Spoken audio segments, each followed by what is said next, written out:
Welcome to the Remarkable Retail Podcast, Season 10, Episode 2. I'm Michael LeBlanc. And I'm Steve Dennis. Our very special guest joining us hot on the heels of the big NRF show is Chris Nichols, CEO Sam's Club. Chris is not our first guest from Sam's. A few years back, if you remember, Steve, I think it was Grocery Shop, we had Tim Simmons. Mm-hmm. Right. He's now moved over to the mothership as the SVP Chief Product Officer, Walmart International. It's a fantastic interview.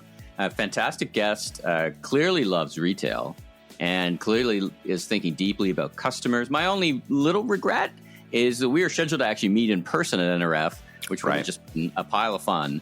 But that we had to postpone, but we did an online interview. It's very generous and with a schedule. That will wait for another day. But I thought it was a great interview. Let's talk about NRF, the big show, for a little bit. I mean, we did a lot of stuff. You know, it was too much, perhaps. Thank you to the weather gods, by the way, because it was not snow or slush or rain, which just slows everything down as you're trying to get around New York City. So for, you know, whether it's my bus tour, whether going off site to do interviews or our gig, we had a great gig. Could I just interrupt though? If you've connected to the weather gods, you neglected to tell them to not have the weather be terrible in Dallas, since I had a really hard time getting there. But anyway, yeah, sorry. Carry on. Yeah, you and your luggage. Oh, my goodness. What an epic journey. Easier to get there from Canada, as it turns out. But there you go. So where do we start? We did a great event at Salonis, our friends at Salonis, at their offices, with 70th floor with a view that was just amazing. And it was a really fun session, right? You and I kind of did a live version. It was the day before the first part of our trends or our predictions episode came out, and people seemed to like it. So that was a lot of fun. Hopefully we'll get to do more of that kind of thing. You and I have often talked about, and we probably have shared on the podcast, that because, 90% of the time we're doing it virtually like this. So it's always fun to do stuff in person. Really kind of the first time we did it in front of a significant audience. And so that was also a lot of fun. Allowed us to take some questions and just kind of feed off of it. But that was a lot of fun. Now, the other thing we tell the people about is we've basically relaunched our YouTube page, something we had going for a couple of years. We've turned the camera back on, at least for our component or our segment. And then now we're taking the opportunity. We did so in New York. We're not together all that often, you and I. So we hit the stores, hit some of the stores that are on my bus tour, and give you some of the comments and do a little bit of video. So keep an eye out for that. We're also, from these news, we're doing some AI generated clips, which are just a pile of fun. So anyway, follow us, go subscribe to us, smash that subscribe button, in fact, on YouTube, and look for Remarkable Retail Podcast. And you'll see some videos coming there, and we'll be repurposing them on different places. Well, as you say, I mean, to a certain degree, for us grizzled veterans, it's more of the same. I wouldn't say there was anything dramatically different that I noticed, though I will say I appreciate shout out to the NRF and our friends at Rethink Retail, because we got to enjoy the Top Retail Voices Lounge, which was quite nice, and a nice respite from all the craziness. And so that was great. But, to a certain degree, the topics at most of these conferences that really got a lot of attention are pretty much the same. A lot about AI. A few kind of anecdotes, I guess. Several companies were talking about some of the tangible benefits they were seeing from personalization. We talked about agentic AI as part of my predictions, and there was actually quite a lot of discussion about that being kind of the next wave of AI. Something which I haven't focused so much on because it's not really my expertise. I shouldn't say it's not really my expertise. It is most definitely not my expertise.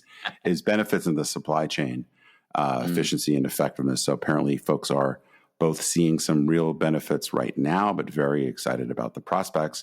And then one of the most interesting comments, and I was actually not in this session, so I read about it. But Doug Harrington, who runs retail for Amazon, he talked a lot about all the benefits that Amazon is getting as a corporation. We've talked about that before.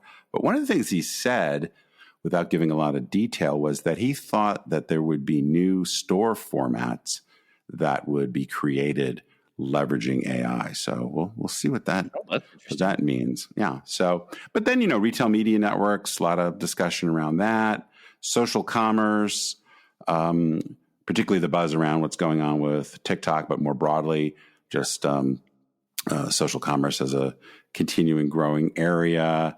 I think Anything those are from sort of the Foot big Locker? ones. I saw Mary. I took my tour to the Foot Locker store, and everyone was quite impressed. You know, their lace-up strategy store. I think Mary Dillon was speaking at the show. Did you hear any? She did. I went to her session. I went to a few of the kind of big name sessions. Macy's executives did a session, Target, etc. And one of the things which, just for people that haven't been, but if they've been, they probably experienced this, is typically the CEOs of these public companies don't really say a lot that's super interesting or that you haven't heard before. Every once in a while, there's a new announcement or something like that. But a lot of that has to do with they're publicly traded companies and have to be very careful about what they say. Mary did a overview of this new lace-up strategy, as you mentioned, kind of where it stands. And she showed some examples of their new format store. And I would say it looked really good. That was something I got to really see since I haven't been in one of these stores. And she kind of talked about what the aims of this were. But so far, I think we talked about a few weeks ago, they're not showing a lot of results quite yet. But she's a very impressive executive. And I would say what she showed looked pretty interesting. But it's going to take a while, I guess, to see to what degree that really makes a difference. All right, well, let's get to the news of the week. Let's start with results starting to come into sharper relief, so to speak, including, I guess, the results for the full year. What are you hearing? What are you seeing? I'm a big fan of the NRF CNBC numbers because of the way they kind of bring that together. What did you see from the results? Yeah, well, we got the December results as well as the NRF's view on the whole holiday and the whole year. So the whole year, it was a pretty solid year overall, not amazing. I thought most interesting statistic, but it's a little bit difficult to really understand, is that the sales for December were up over 7%. And that's a number you generally don't see. Now, a lot of that, almost all of it probably, had to do with the way the holiday fell. So Sunday after Thanksgiving, Cyber Monday fell into December, which very, very rarely happens. Yep. So, but the whole holiday season, if you look at both the NRF and CNBC numbers and some other folks' numbers, basically 3.5% to 4% increase. So higher than average. So it's very easy to say it's strong. It did look to be pretty much everything that we saw, including what some of the retailers have commented on that have kind of flashed their holiday sales because they haven't done the quarterly reporting yet, said it was more promotional. So we'll have to see how the profitability turns out, but most people feeling like it was a pretty good holiday season. Now, there's some exceptions. I'm not going to go through all of them, but as I mentioned, several retailers, for various reasons, shared some of how December went for them. And it's a pretty mixed picture. Several, like Lululemon, for example, said they had an especially strong holiday. They were taking their guidance up a little bit. Macy's, Target were, kind of a little bit better, but were pretty muted about the near-term outlook. So anyway, I think we're really going to have to see until really the Nordstrom put out some good news, right? Nordstrom's was a little bit more positive. Abercrombie and Fitch was a little bit more muted. Now they've had really, really great comps. So, for them, a 9% increase would be a disappointment. So we'll have to see how it all sorts out. Nobody's getting a bonus at 9% for crazy. Crazy. Well, and the other thing, as you well know, and many of our listeners will know, is particularly for those retailers that are on a January month ending quarter, January is a really important number because you're dealing with markdowns, or a really important period because you're dealing with the markdowns from things you didn't sell in the holidays. You got returns, you got gift cards. So I'm much more interested in seeing how January ends up affecting the whole mix for the season. So anyway, we're going to have to wait a few weeks before we really know that. I want to take this opportunity to remind everyone that part 2 of our 2025 provocative predictions for retail's future episode will follow this episode. So look for that next week, next Tuesday. And special thanks to everyone who had a chance to listen to part 1 of our provocative predictions, making it one of the most popular episodes of the last several months. I read in the paper when I was flying back from New York that the NBA, I guess to whatever degree this is some kind of directional signal that the MBAs were having a harder time getting jobs. And I see Meta and Microsoft doing some layoffs. Is this AI taking the place of people? Like, are we seeing some of that, or is this a weakness in the economy? Any thoughts on that? Well, actually, if the overall job picture in the United States anyway, as most folks would know, has been pretty positive. It's weakened just a little bit, though we got a really good jobs report most recently. Mm-hmm. But the weakness seems to largely be in kind of white collar jobs, particularly in the technology area, because we have heard about layoffs just in the last week or so at Meta, at Microsoft. So I'm not entirely sure whether it's really AI driven or just trying to find ways to get more efficiency. It looks like Meta is going to have another year of efficiency after the one they had a couple of years back. So I don't know. I mean, the numbers we hear from some of these companies are relatively significant. The fact that MBAs are having a hard job probably means that the consulting firm and investment banks in particular and the tech firms are really cutting back in adding people. But how widespread this will turn out to be unclear. Yeah. But I would definitely say we're seeing some fraying around the edges of the job market. But again, I hate to keep making it all about the new administration, but some people are clearly being conservative, expecting that things might get a little tough. But some of the other executive actions may push the job market in. You can make an argument could go in either direction at this point. So I think we're more wait and see. Well, the one thing you can't argue about in terms of the direction is Macy's department store count. So it's kind of an annual event. I don't think we talked about it. You just wait for them to announce how many stores they're closing. You were taken aback a little bit that they were closing a couple of their small market stores. But talk about Macy's a little bit. Well, we know already from the bold new era, or whatever the heck they call their new strategy under Tony Spring's leadership, which is just entering its second year, that they were planning to close 50 stores this year. That was the original announcement. They actually just announced they're closing 66, so a bit higher than expected. Now, I imagine some of this has to do with just having more information about store performance after a year or so of and after the holidays, and maybe lease negotiations with the landlords and all those kinds of things. So I don't think it's terribly surprising that the number isn't exactly 50, nor is it terribly surprising that the number would go up. What was most interesting was the announcement that they were closing a pretty significant number of these small stores. Now, folks may remember that a key part of the strategy was opening these smaller store formats. So under the Macy's label or brand, that's both Macy's Backstage, their off-price concept, as well as the Market by Macy's concept. One thing I found particularly interesting, because I'm in Dallas, is that 3 of the Market by Macy's stores, in fact, the first one was opened here, and then 2 more followed in the last couple of years. So these stores are pretty new. And then they're closing the majority, though it's a relatively small number, of the Macy's Backstage concept. So this is curious because really until a few months ago, the discussion was that these small stores were going to be an important growth platform. Now, they also have small store formats, the Bloomies format from Bloomingdale's, which I think there are only 3 or 4 of those at this point. So that's quite small. And then Blue Mercury, their upscale beauty store strategy, they appear to still be going forward with that. Tony did inherit this strategy, so to speak. So as an executive team, you would know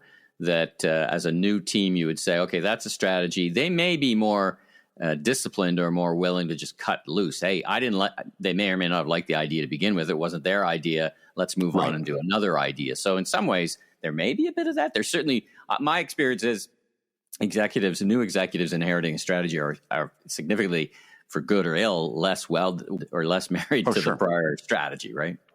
No, absolutely. And I've said here and written elsewhere that I was very unimpressed with the Market by Macy's, and it was certainly going to take a lot of store openings for it to really move the dial in the context of Macy's overall. Now, they didn't close all of them, so whether this was just bad real estate or bad leases or something, I guess we'll have to see. But in terms of what's going to drive growth at Macy's when you're closing stores. I think this is really much more about profitability rather than market share growth. But I guess one other thing I would just mention about, which maybe we'll come back to at some point, I'm a pretty big fan. People who've listened to this podcast for a while will know I'm a pretty big fan of this idea for department stores of having these strong magnet stores, so really trying to increase the draw, but at the same time having kind of these outposts or hub and spoke systems, like some people are doing with these small stores. And I think, that's important to get closer to the customer, keep your brand in front of the customer. So here in Dallas, as an example, they're going to have about half as many locations in this entire huge market than they had just a couple of years ago. So that may be good from a profitability standpoint, but I don't think it's good in terms of really creating this brand impression, as well as making it more convenient for people to buy online, pick up in store, return to store, and all those kinds of things. So we shall see where this is headed. And then not exactly the same kind of thing, but Kohl's, which is now under a new CEO leader, he's starting to make some things happen. I think like literally this is his first week in the office, and promptly 27 Kohl's stores and a DC are closing. Now Kohl's has like 1,100 stores. So 27 stores is nothing. That's probably a layup, and frankly not out of character with what often happens after the holiday. I suspect this is just the beginning. I would expect quite a lot more stores will get announced. Camel's nose in the tent, so to speak, or thin edge of the wedge, or whatever. Like there's a lot of stores, and I guess the new person comes in and goes, "Well, let's make the easy decision. We're probably going to close 10 of them anyway for leases." I mean, these things kind of in a fleet big, right? Correct. I mean, you can turn over all the time anyway, right? One of the things that happened just before we were recording our last episode was this announcement of this big bundling together of stores in the Catalyst brand. Right. And, any further comments on that? I think it was a lot of announcements really quickly. Well, yeah, I didn't have much time to digest it, but also part of the reason why I wanted to just quickly come back on this was a few people, when I was at the NRF show, a few people had listened to the podcast, and they came away with the impression that I really loved this Catalyst idea. And I just wanted to clear that up. I appreciate the creativity. My recollection is you were remotely positive about it. Well, I think it's a creative solution to perhaps get some more value. But to me, the business idea is still really the land of misfit toys. Like there's a lot of, at best, mediocre brands, and at worst, pretty crappy brands that are part of this. So this doesn't magically make any one of these brands more relevant. It may create some opportunities, but I think fundamentally what this deal was about was getting some cost synergies and maybe some things that will make the business more effective.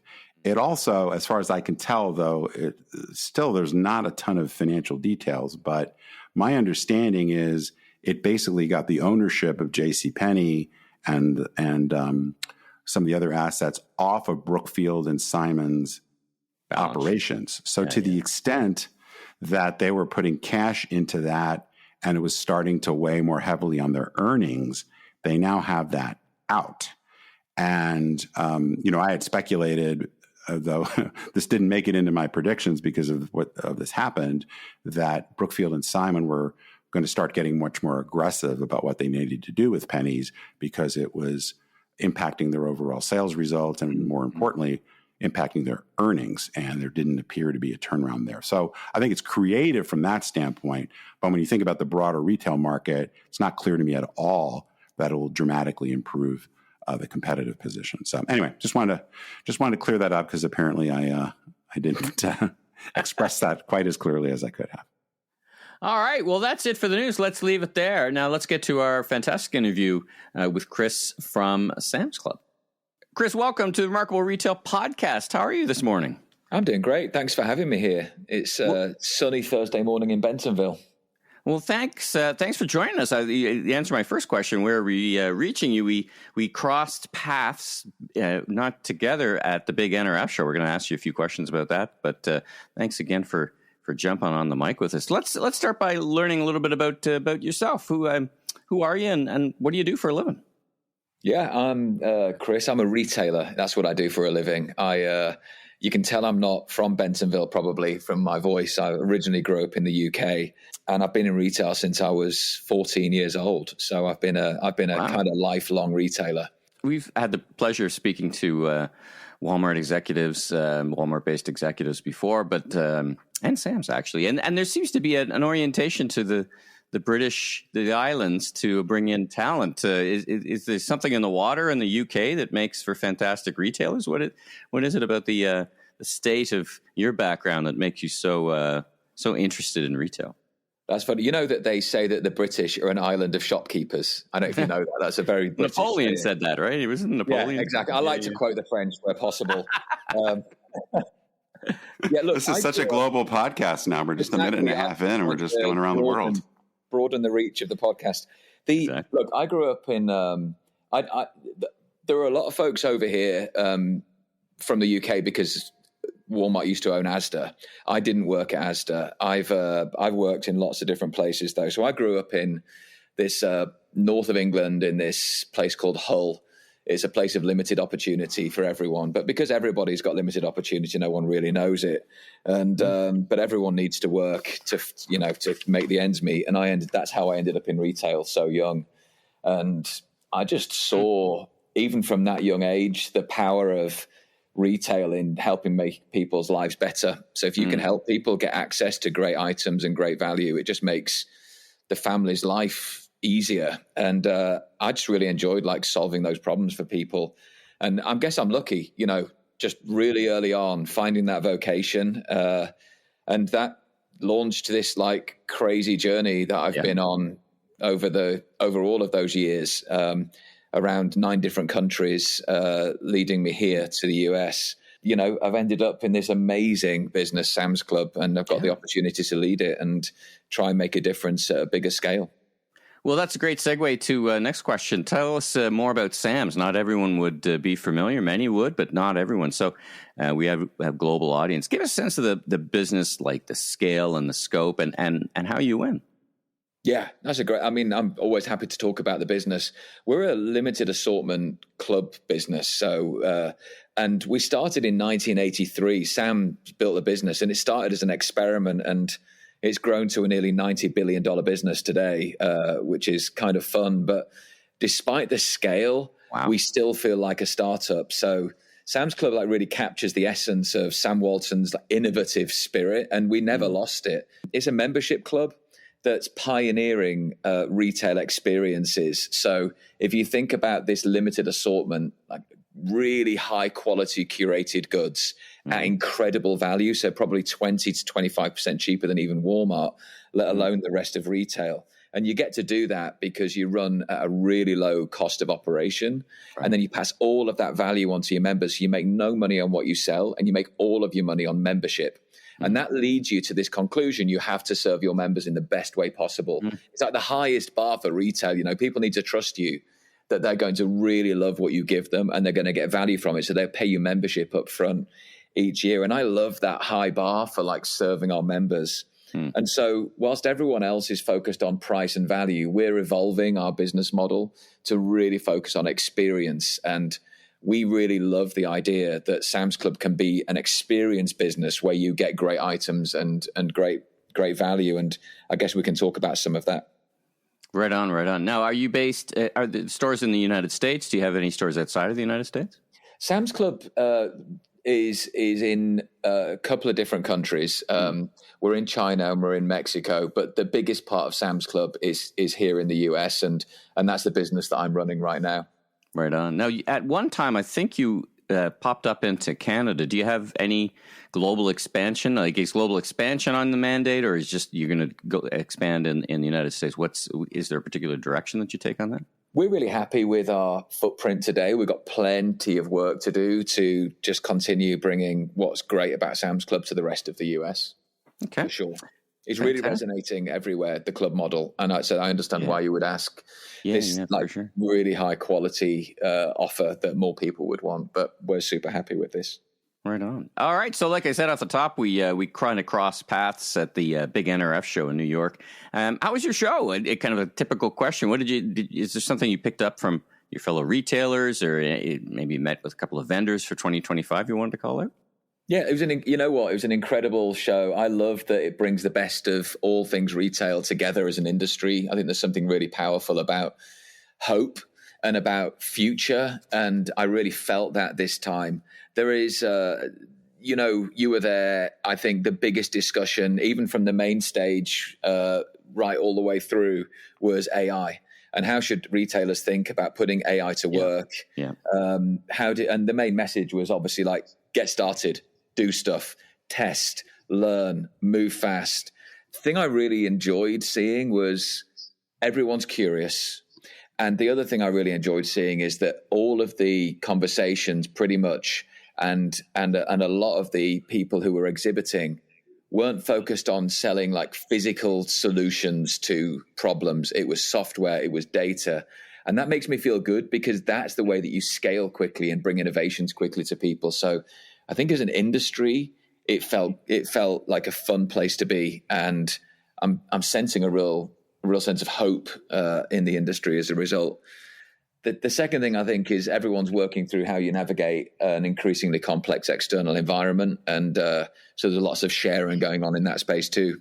Yeah, I felt it's interesting. I kind of felt the same way, like this optimism, but at the same time, some trepidation about how to make sense of where things are headed. Well, and sort of in that vein, one of the things I found really interesting learning more about your journey and your background is you've worked at quite a lot of different retailers, different kinds of retailers, but also across multiple countries, multiple continents, in fact. And I'm just curious, what are some of the things you've learned through that experience, that journey, that has really shaped how you lead, and as well as how I guess you think about business strategy and growing the Sam's Club business right now? Yeah, it's a great question. I think the way I've always thought about this, and every different country and experience I've had just confirms this, is people are more alike than they are different, and what they want is kind of stable, and that is that they want to live a good life, and they want retailers to bring innovation and joy to their lives, but at great prices and increasingly with convenience. And I've seen that be true everywhere. The thing that I've found, though, is that in different places I've lived, I've found different routes to innovation. So, around Europe, it was all about engineering and efficiency. Around Asia and particularly China and India, it was all about the digital innovations and this relentless pursuit of innovation to stay ahead of the game. And I think you've got to learn from both sides of this. Like, how do you continuously innovate for the customer and find efficiency? And if you can do both of those things, you get to run a really great business. And I think the thing that teaches me is you don't need to physically work in these places to know all of that. Like, just this sense of constant curiosity is the thing that you need in retail. I love this idea of like loyalty is the absence of something better. And if you believe that, then that will drive a sense of curiosity. And that sense of curiosity mustn't be just in your backyard. It must be global. Yeah. No, that makes a lot of sense. So I believe you've been in your role as CEO for about a year and a half, I think. Is that about right? Yeah. So, Sam's Club is obviously, as you mentioned, a huge business, been around for quite a while. I imagine on the one hand, you come in and there's a lot of stability and a lot of internal knowledge. But I'm kind of curious, when you came in, was there any observations that really struck you, and maybe something that surprised you that either made you go, oh, here's a new opportunity that maybe we can really go after? Yeah. I mean, coming into Sam's Club, the thing that's well known about Sam's Club is it's the real essence of the Walmart culture. And I felt that as I came in. And what I saw, particularly in the last sort of 10 years, is that we've built this really strong foundation, brilliant talent, amazing culture, fantastic clubs, an exciting brand in Members Mark that's really becoming something special, and the beginnings, at least, of a world-class e-commerce business. So, like, the thing that I enjoyed seeing is we've got rock solid foundation. Now, my job is to say, well, this is the moment for the club model. It's really resonating. Experience, value, the new generations coming to shop with us. And so my job is like, how do we create a long range goal that makes the most of that? And this is going to be a long range trend for the club model. And so my job really is to say, we use that foundation to grow rapidly. And the ultimate goal for me is that for the whole of the business is, I want, when you walk into a Sam's Club or when you interact with a Sam's Club, it feels like what it feels like to shop in the future. And I think we've got the opportunity to do that. And the reason is because, and this is where you get into what's surprising about the business is the simplicity of our business allows us to innovate faster and solve problems more quickly than others can. That simplicity is an enormous enabler for us. And so we've got a product and UX organization that thinks about turning business into software, business issues and business opportunities into software. We're elevating our experience in clubs, which we're really excited about. And we're seeing this really exciting, because we feel like these upstart innovator startup, even though we're a big organization, we get to test small scale and then leverage really quickly. And we've got some great examples of that. It's by the sounds, as I'm listening, reflecting on what you're saying, the organization didn't bring you in as a caretaker for a big business. It's really looking for someone to move it forward. So that gets us to the new Grapevine location, which is not too far from you, Steve, right? It's about 25 minutes, 30 minutes from me. So Chris, tell us a couple of high things, the high notes on that store. I mean, I think it's your store of the future, or what you kind of are iterating in the wild, so to speak, with your latest thinking about tech and retail. Tell us a few of the things that are jumping out and that you're really excited about. Yeah, I'll do that. Look, I think one of the things that's exciting about retail is you're constantly moving and constantly innovating. And I found over the years that the best way to bring everybody together to understand what the physical articulation of your strategy is to build a club of the future. And by doing that, people get to interact with it and you get to evolve it constantly. And we've been doing that for some time now. Before Grapevine, we had this, and we have still got this tiny little club very close to Grapevine called the Sam's Club Now Club. And it is the place where we just create it, very few members, very small, not a typical club, but it was a test and learn place. And what we've learned, we maybe had 50 innovations there that scaled and hundreds that didn't. And I love that. And think about some of the things like Scan and Go, where more than a third of our members interact with it, or this exit tech. I don't know if you've seen these arches. We've got computer vision arches that we unveiled at CES last year and rolled out to the whole fleet by the end of Q3, uses computer vision and AI to eliminate any friction at the exit. These were all built on capabilities that were foundationally planted in this little club of the future where we just tested and learned. And what Grapevine is doing is it's allowing us to do that at scale. So it's our first true club of the future. And what you'll see there is a lot of what you will see in Sam's Clubs going forward, not just in our new clubs, but also in our fleet more broadly. And what you'll see there is leaning into e-commerce, leaning into inspiration for general merchandise. We don't have any registers in there. I know that sounds crazy, but we just don't need them. And everybody is interacting with that in a really fun way. Fresh and theater are a huge part of that too, as well as us just getting ready for a significantly larger amount of volume. You know, one of my most fun things last year was watching the mayor of Grapevine, who's a very experienced guy, not somebody that you would expect to be talking about AI on the stage, launching Grapevine, talking about the power of artificial intelligence, powering the Grapevine experience. And it's like the thing that it teaches you, and I know that you guys know this, but technology that takes friction out of people's lives and allows them to have an enhanced experience and gives them trust and empowers the member, that's something that is across generations. It's not just for the young folks, it's for everybody. And I'm really excited to see that come to life. Let's. I want to pull on that thread for a little bit. You know, Steve and I, in our careers, we've run Store of the Future. We've talked to people running Store of the Future. I've had experience that the tech, particularly checkout tech, is maybe ahead of the consumer. I was running something not unlike what you're describing. The consumer's like, could you just take me to the checkout bunk?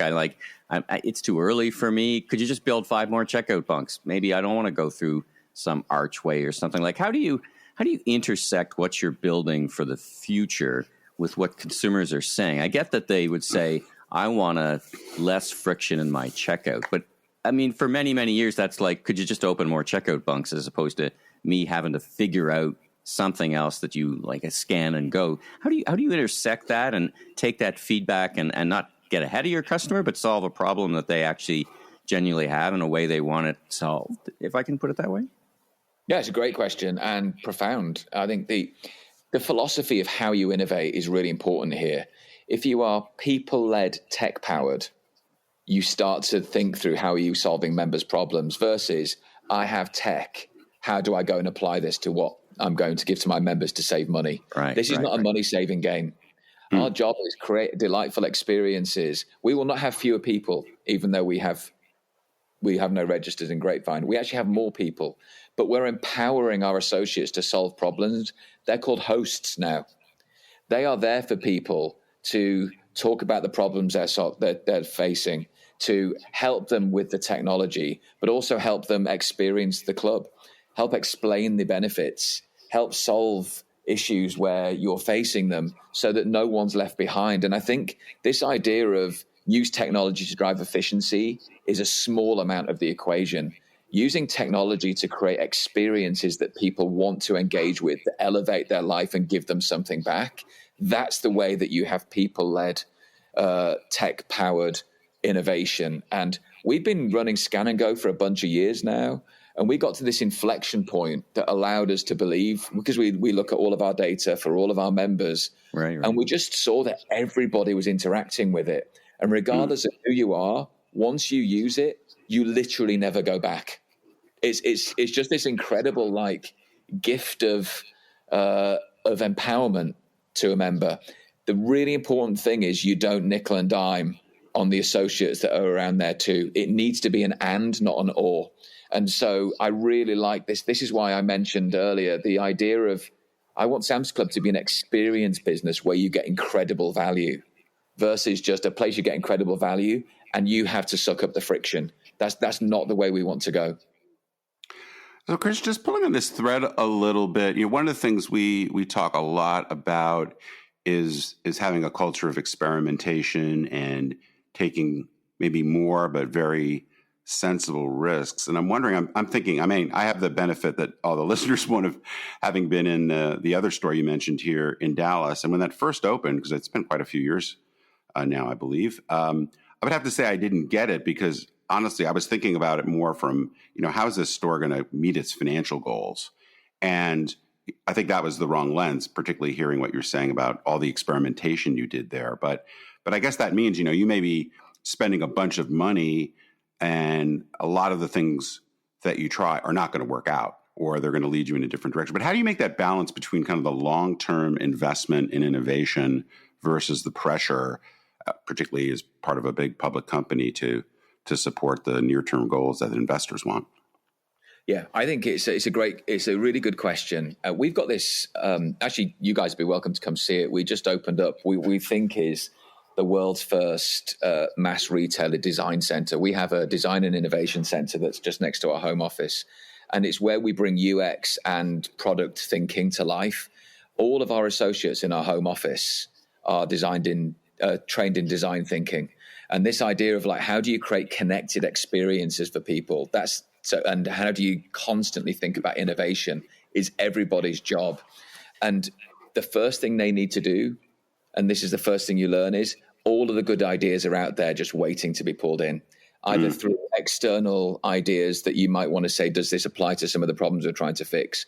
But most importantly is go and speak to the members and go speak to our associates. And when you speak to our members and associates, they tell you where the friction points are. Now, I would tell you that what you don't want to do is just go massive and go scale something because something is cool. You have to test and learn. But once you've got the data that tells you that members enjoy this, they will tell you, by the way, you just got to be curious.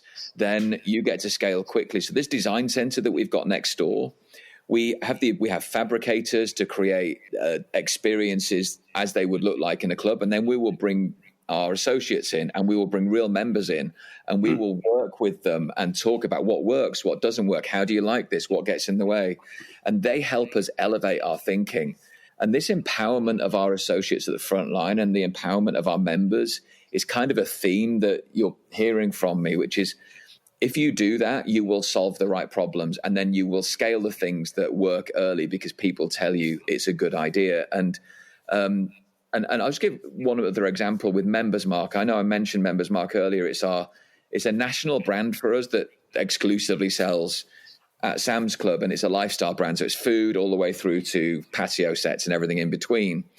We speak to 50,000 of our members in what's called a Members Mark community, and we ask them to help us think through what innovations should we have.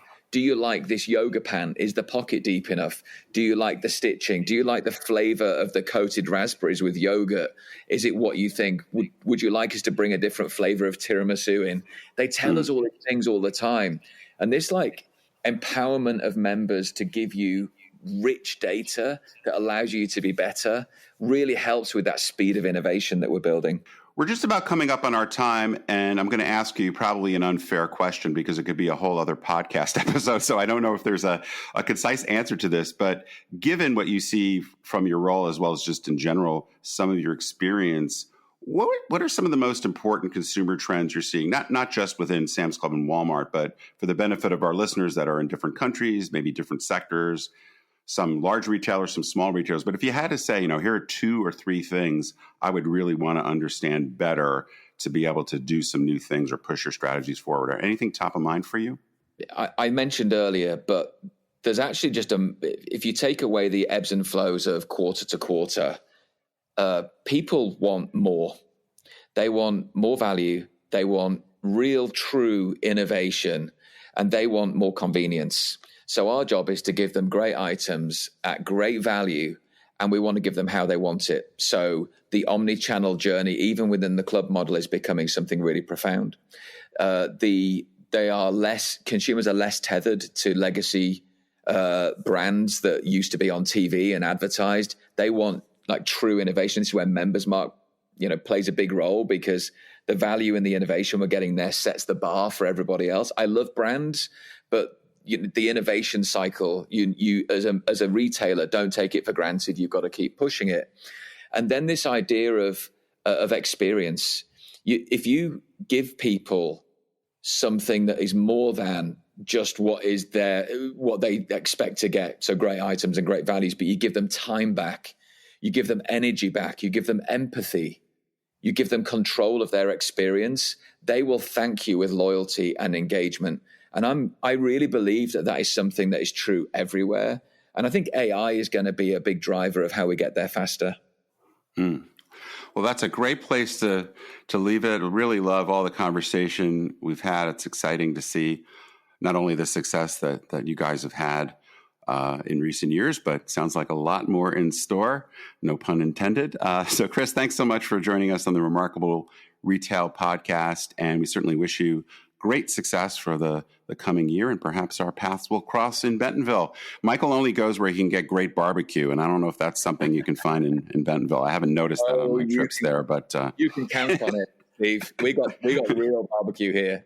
All right. Well, anyway, thanks so much for joining us, Chris, and we'll see you soon, I hope. Thanks for having me. Thanks for tuning in. If you liked our episode, please take a moment to give us a 5-star rating on Apple Podcasts. And I'm Steve Dennis, strategic advisor, keynote speaker, and best-selling author of 2 books, Leaders Leap, Transforming Your Company at the Speed of Disruption, and Remarkable Retail, How to Win and Keep Customers in the Age of Disruption. You can learn more about me, my consulting, and keynote speaking at stephenpdennis.com. And I'm Michael LeBlanc, consumer retail growth consultant and advisor, keynote speaker, and media entrepreneur. You can learn more about me on LinkedIn. Safe travels, everyone.